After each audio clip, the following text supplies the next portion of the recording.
La deuda de la 4T, por Cristina Zárate. La maldita deuda corrupta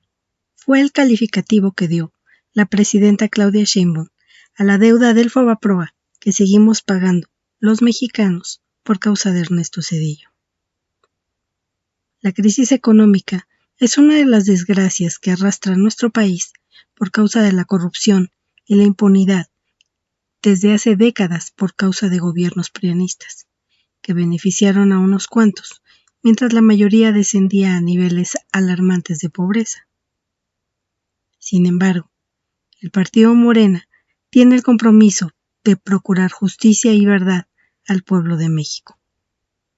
Una deuda que no inició en su administración, pero que se comprometieron a esclarecer y que este próximo viernes 26 de septiembre cumple 11 años. La desaparición de los normalistas de Ayotzinapa. De esos 11 años, 7 ya han transcurrido bajo la administración de la Cuarta Transformación. Y la investigación no ha sido fácil. Y el expresidente Andrés Manuel López Obrador le confió el encargo a Alejandro Encinas, quien recibió expedientes falseados, hechos fabricados e infinidad de pruebas contaminadas incluso por la tortura. Alejandro Gertz Manero y su equipo tampoco la tuvieron fácil, al llegar a una fiscalía que tuvo como jefe a uno de los responsables de la fabricación de la llamada verdad histórica durante el sexenio de Enrique Peña Nieto, que no fue sino una narración ficticia para calmar a una población que hasta la fecha exige verdad y justicia. La historia de la relación entre Andrés Manuel López Obrador y los padres de los 43 no inició de buena manera.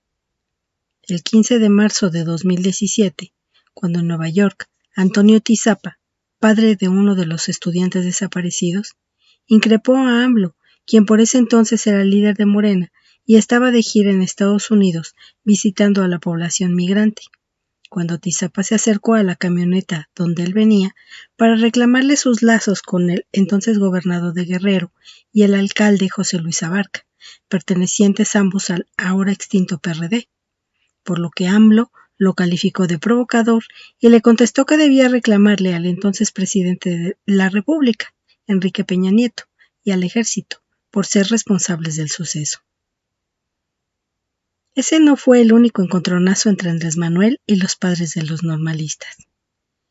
En mayo de 2018, ya como candidato a la presidencia por Morena, estos interrumpieron uno de sus mítines, y él prometió crear una comisión de la verdad y presionar hasta encontrar a los estudiantes.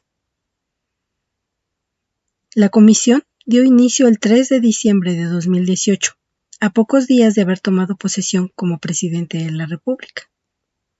Ese día, López Obrador firmaba el decreto para la creación de la COBAG,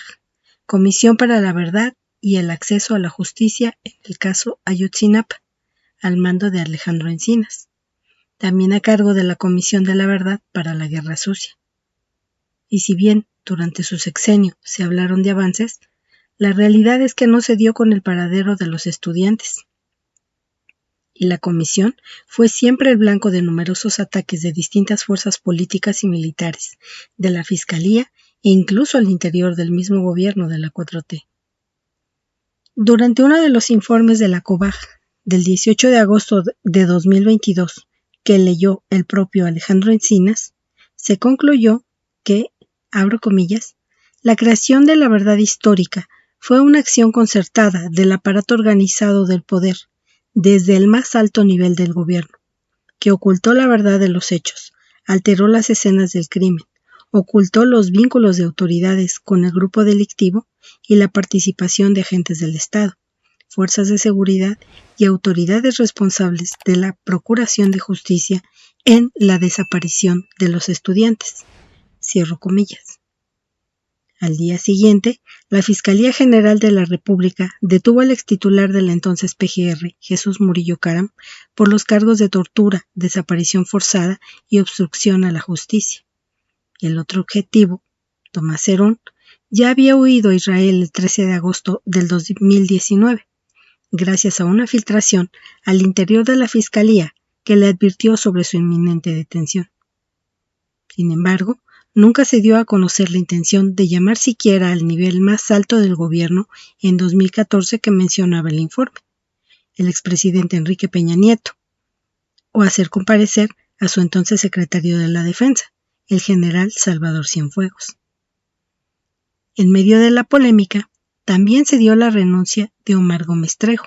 el titular de la Unidad Especial de Investigación y Litigación para el caso Ayotzinapa de la Fiscalía, Omar Gómez Trejo,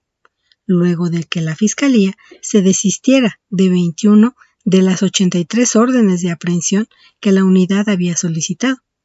además de la publicación del informe de la COBAG sin testar,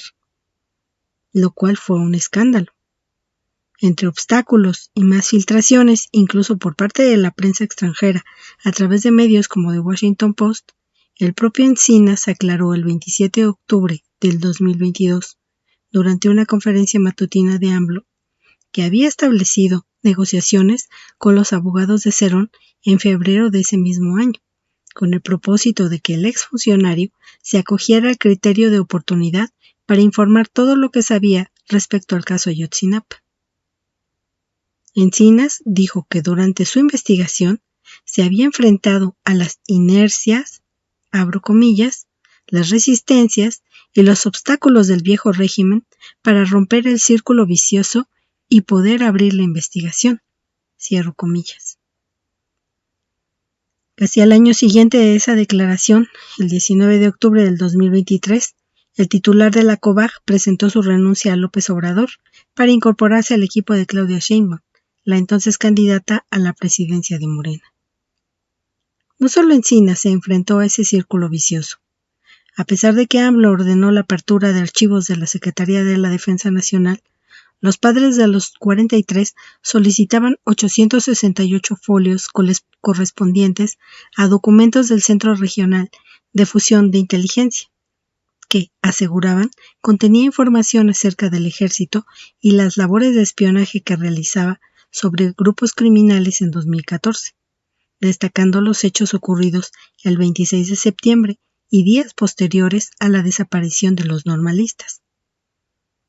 Durante sus conferencias de prensa, López Obrador mencionaba que los propios abogados de los padres de los 43 y algunos defensores de derechos humanos entorpecían el caso en lugar de ayudar a su resolución.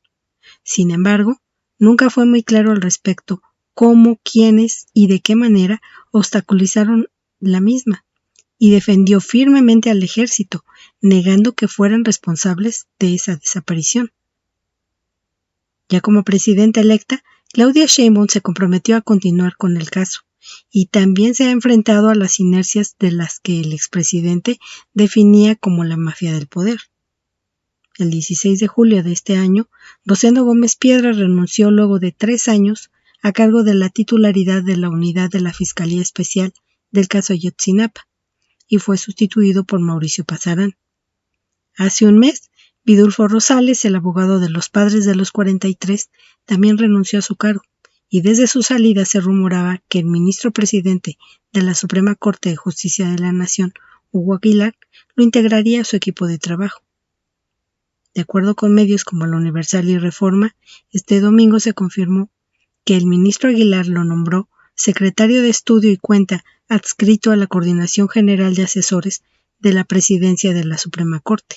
y se ha destacado más su salario que la trayectoria que tuvo como abogado defensor en el Centro de Derechos Humanos de la Montaña, Tlachinoyan,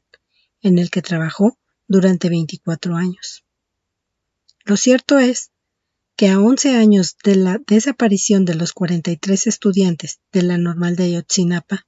aún no existe ni verdad ni justicia, y esa es una deuda que tiene la 4T con los padres de los jóvenes y con todos los mexicanos. Muchas gracias por escuchar, y los invito a seguir a Vortex en todas sus redes sociales.